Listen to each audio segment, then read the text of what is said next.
And now, I shall resurrect Slifer the Sky Dragon!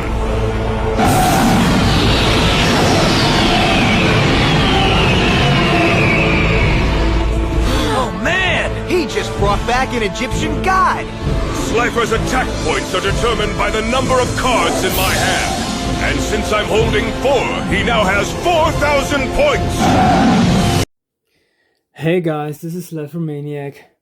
Guys, it's about time to continue our Let's Talk About It series.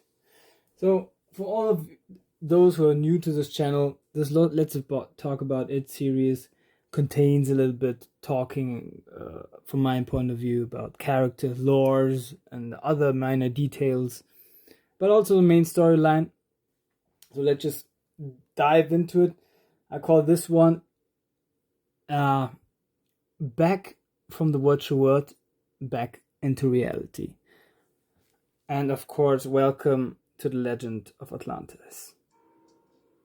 So, of course,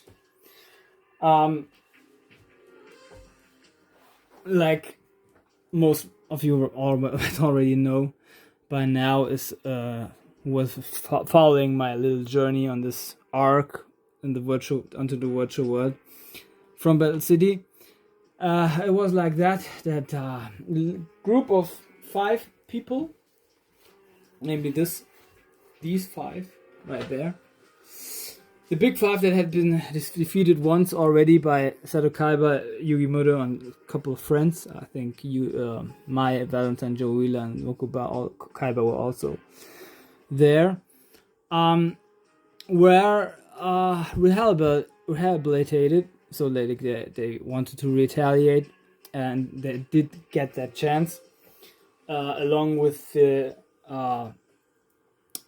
by interrupting the main control and main communication lines as they were controlling the virtual world, also the computers, the main network of all of the world.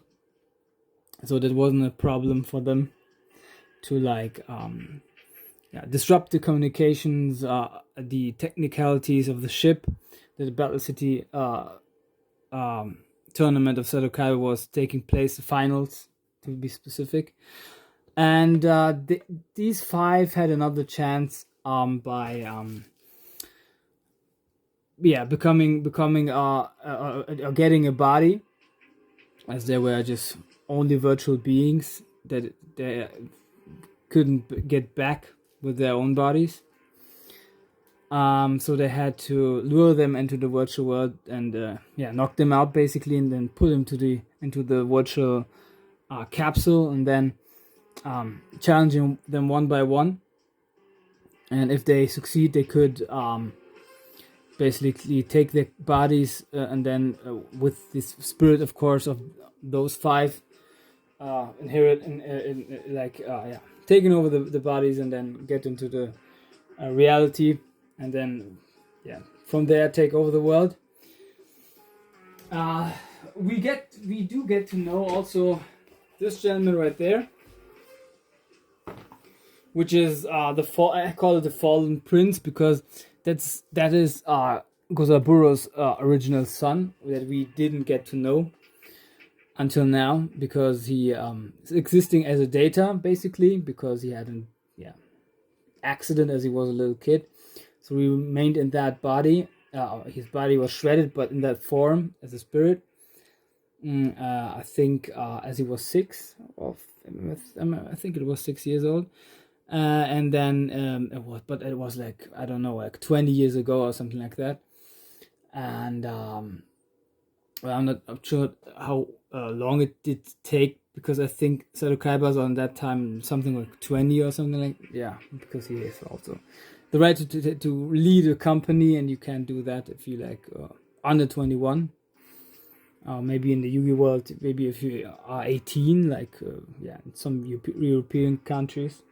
But so basically the main reason why Gozaburo took Sato and Mokuba Kaiba from the orphanage that they were settled in was because he wanted to give his original son, Noah Kaiba, the possibility or the motivation to move on, because he was very lazy by studying and by aspirations and all of those stuff. And yeah, of course, it was the idea from Seto Kaiba at first, as he wanted to challenge Gozaburo in order to defeat him and then make a bet if he does defeat him in a chess game, because Gozaburo was the king of chess, you might say. You really like Magnus Carlsen, or now I think Gukesh. And then defeating him, and if he defeats him, then Gozaburo has mainly to adopt him and his brother. And to make a long story short, it succeeded, but Gozaburo had also already made up his own mind and plans for what will happen with them if they really succeed with that plan. So yeah, and then of course, to get back to the main storyline, Noah Kaiba, along with the Big Five, try to capture a body and get to the real world by challenging the duelists one by one. They disrupted their communications and the controls of the airship that they were on, where the Battle City finals took place. Everyone except Yamimaruk and Ishizu, I think, they stayed on board, and they were forced to get overboard the others. I mean, like Yugu and even non players like Duke Devlin. I mean, he essentially made an own game and Dice Dungeon. He invented Dice Dungeon. He is also capable dual monsters player, but still he wasn't not competitive or didn't take part into the Battle City finals. Neither did Tia Gardner or Serenity, who didn't even had one duel in her life, but knew the basics due to Tristan, who also was there. Yeah, and Tristan Taylor was also there, and they were lured into that world, and then they were challenged one by one. And then at the end, all of the Big Five lost. And then also the Big Five had a Big Five United game against Yugimoto and Joey Wheeler, which they lost also. And then eventually Noah was fighting against Seto Kaiba. Basically losing. But because he forced him to attack Mogoba, Kaiba, his little brother, in order to win, Seto Kaiba stopped his attack, and then Noah defeated him. So was about to defeat him, but then turned him into a stone. Then Yugi Atem took over, and then they defeated Noah at the end. And then this gentleman finally revealed himself, namely none other than Gozaburo Kaiba, who had all the plans all along to take over the world and not just wait for the bodies to be captured or to be challenged by the duels. But he also tried last-ditch effort in which he wanted to defeat his own adoptive sons, namely Seto Kaiba, and then maybe get to the real world again with that new body. But he also failed, introducing the Black Exodia Necros, which was a very epic duel. But nevertheless, I do still criticize that we didn't see much more of Gozaburo's deck other than that, but because I'm pretty sure there were other monster cards as well as spell and trap cards in there, but we didn't get to see that many of them. Yeah, and then he also failed, and they were basically fleeing out of the virtual world, which just then was about to explode. And Noah Kaiba was the one that's just blowing it up, and at the end returned to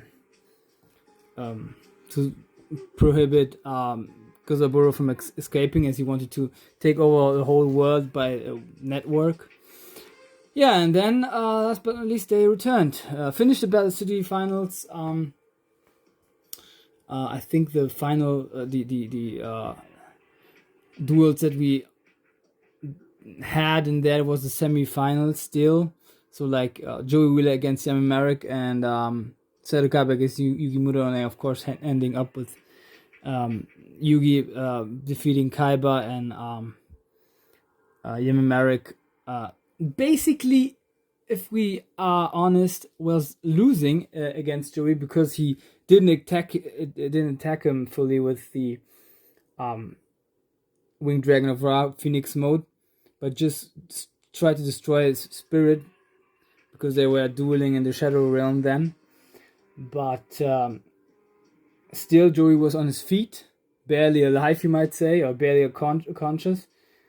And he then summoned Geoffrey the Iron Knight and tried to attack, but before he could attack, he did pass out. So that's why Yami Marek won this duel. But at the last duel, which was one of the more epic ones. Also, the other ones that I mentioned were really epic. Did win against Yami Marek, but we have to be honest, because the old Marek, not the evil spirit, but the good Marek took over and then give up. So yeah, we can argue, of course, if we could be that sure that it is a legit win. But yeah, if someone gives up, you also win. So yeah, let's call it a day. So that's what happened. And then Yugi took over the last of the 3 Egyptian boss monster cards, because Obelisk he took over, as he did win against Seto Kaiba, which also was very epic, with Dark Paladin against the ultimate Blue Eyes White Dragon. And then eventually, of course, ending up getting the Winged Dragon of Ra of Yami Marek. So this is it. This was this lore. And then the virtual world was ended, the battle seed again, because we have to understand that the virtual world is an arc between arcs, because the Battle City tournament isn't finished. And the season 3 is taking place within the virtual world, but also partly within Battle City. So like we get both. And then, as we were finished with those, what was coming next was something that really bugs me, because it's my favorite arc. And the first thing we get to see is basically monsters all over the world going haywire and being real monsters and no holograms, because Seto Kaiba and his company are blamed that there would be broken holograms that are taking place, maybe due to technical difficulties, but he wasn't. Then the 3 Egyptian boss monster cards of Yugi were stolen by a biker gang, which is luring Yugi and his friends into a duel. Yugi was facing a mysterious monk-like person, which was called Gurimu. And during the duel, he was unleashing a card which had a stone that was very mysterious powers, overpowering even the Millennium Puzzle, which was, of course, this one. And this very pentagram was taking place, was unleashing itself, blowing everybody away except for the 2 duelists who were to be standing in his vicinity. With this epic music in the background. And during this very arc, we also find out that the roots of dual monsters was not taken back to ancient Egypt, but very far away, even to the Legend of Atlantis, a realm which took place 5,000-6,000 years before even the Egypt pyramids were built, into like 10,000 BC. And Atlantis is a very, very, we might say, interesting theme, because there are still artifacts all over the in the Atlantic Ocean at the ground. We have stone stairs, stone walls, stone temples, deep down to the ocean, about 1,500, between 2,300 meters, which are still not categorized into culture, because it's a megalith culture, which from the Bimini Bank in Florida until the southwest coast of Spain and northwest coast of North Africa, which are all very much likely and similar in fashion and from the style of building. But yeah, there's no scripture found that says that this realm's name is Atlantis or something like that, other than the scripture of Plato, who told about this realm, but it's no evidence. So yeah, the scientific world will deny it, of course. And it is also there are also stones that are coming from the volcano. I think like black granite stones, which just stones which you have just on the surface and not under the ground normally. There are so many evidences, but it's not like we can call it that, because also in the many cultures there's the talking of one realm from which the culture comes, and in the West you say it did come from the East, and in the East you say it's a culture which did come from the West, which gave us all our knowledge, and scientific as well as architectural, as well as religious and all those things, modern stuff that had their roots in the old Atlantis. And they also call it very similar, like some people like the Vikings call it Atlai, and the other ones I think call it Aralo in Persia, and Babylon, the old Babylon. The old Arabia called it Ad, and I think the Spain's people from Spain called it, like, I don't know, Atalanta or Atalantaris.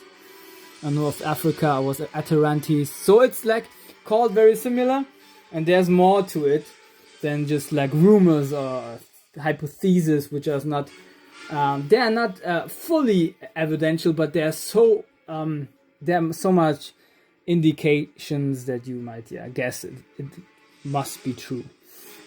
So this is the base of the Orichalcos arc in Yu-Gi-Oh! As well, and they it's about the stone, but the stone is an evil stone, which in the lore of Yu-Gi-Oh! Came from the skies, fell to the lost realm of Atlantis, and made the people evil, and then the great Leviathan was born, that took his energy from the stone and from the souls of people as well as monsters. And Darts, the leader of this kingdom of Atlantis, was turned evil, and lived about 10,000 years. Also was there when Atem was pharaoh at Egypt. He like gazed at him, spied him out, but there was Yamibakura who was fighting with Atem, and he was kind of distracted, you might say. And so he tried it later, he was a company. He did become the company owner of Paradiso, I think, or Paradiso, something like that. A company which was very powerful in the world, and then tried to overtake also the Kyber Corporation, which they succeeded in doing. And Senator Kyber first thought it would be Pegasus, as Pegasus, Alistair, one of the gang members of the Orichalcus of Darts, was wearing a costume which was very, very much authentic, you might say. Yeah, and last but not least, then he also unleashed the Stone of Orichalcus at Senator Kyber, and then they ended up having a draw, so no soul was taken. That's what the Orichalcus, or the seal of Orichalcus, basically does, and the soul that is taken over, or is taken, is going then to the great Leviathan in order to revive him, because he's still too weak, as there was a war in the old days, the forces of good against the forces of evil. And Darch, along with his henchmen, tried to basically to revive him. What Darts also did, he was manipulating all of his members, telling him the Stone of Orichalcus wouldn't be bad, but he would bring the bad side of the people out, so like bringing their real nature out, but it doesn't. It is a bad stone. It does make someone bad who's not, and bad people even worse. So that's a lie. It's a manipulation tactic, which very much did go well and worked with those henchmen. He also did tempt Mai Valentine, who was very much lonely after the Battle City arc, and winning one tournament after another, but still wasn't satisfied, and was also traumatized by being sent into the Shadow Realm by Yamimarek for a while. Yeah, and she basically then ends up getting to know Valen, one of the henchmen of Darts, and then ending up linking up with those guys and becoming one member of the henchmen, hunting down strong duelists, which also is one key core and essential in order to make the great Leviathan being reborn again. Also, which side characters like Weevil Underwood and Rex Raptor, being greedy for power, also coming to Darts in order to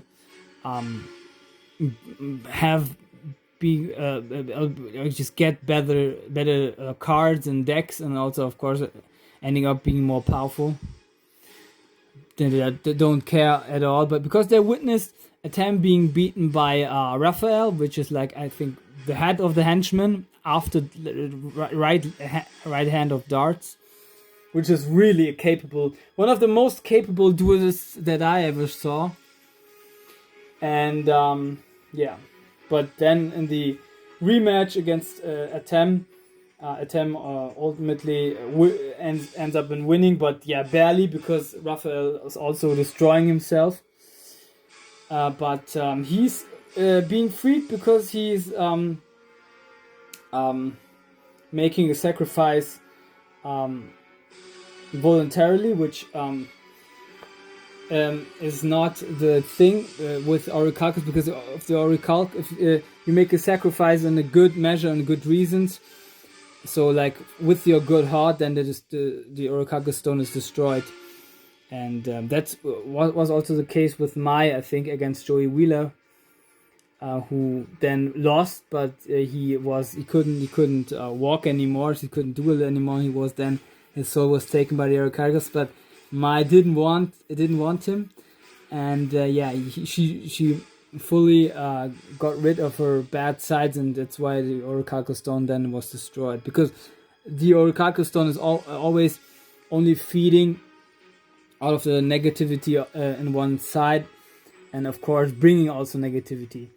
So like it's very bad itself is bad, but also it's like feeding off the bad side of the person, like attributes like greed,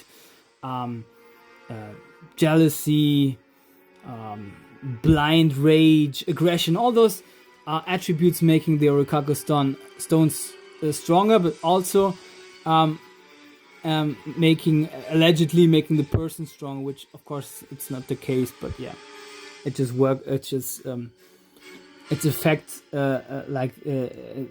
its effect works like that, and but it's not real. It's like an illusion, you might say. Yeah, so there we go. And then up that, but we do have also a counterpart, because there are of course heroes also. 3 duelists which are chosen to like in the old Atlantis, were chosen to fight the bad people, which were like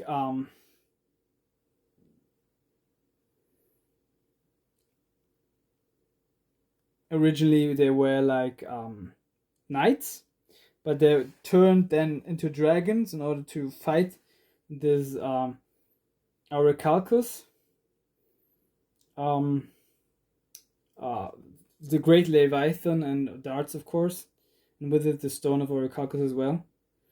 So we have the counterparts as well, and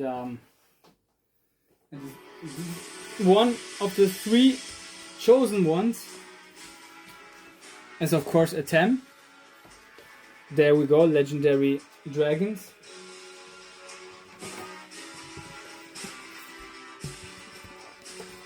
Atem is 1.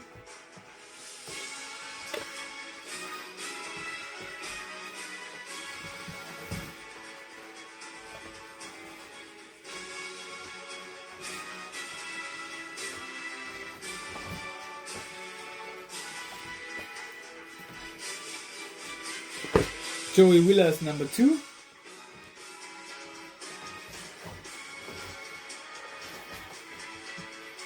And last but not least, we have Sado Kaiba as the 3rd one.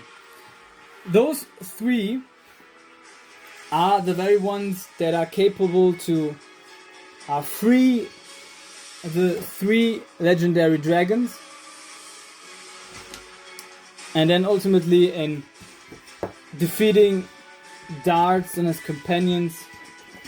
And that's about it, guys. This was our Let's Talk About It lore, characters, talk. We are now about to start the deck profiles, some openings as well. I want to have them, I will be having them. In regards, of course, into that very arc. I already had one opening, which was the Legendary Dragons Complete series, Dragons of Legend Complete series. But I will be also doing maybe some more, yeah, so stay tuned for more content of this kind. Yeah, and that's about it. I wish all of you a good evening, a good morning, a good midday, good afternoon, whenever you and wherever you might witness this one. Your Slifer Maniac, and one very big peace.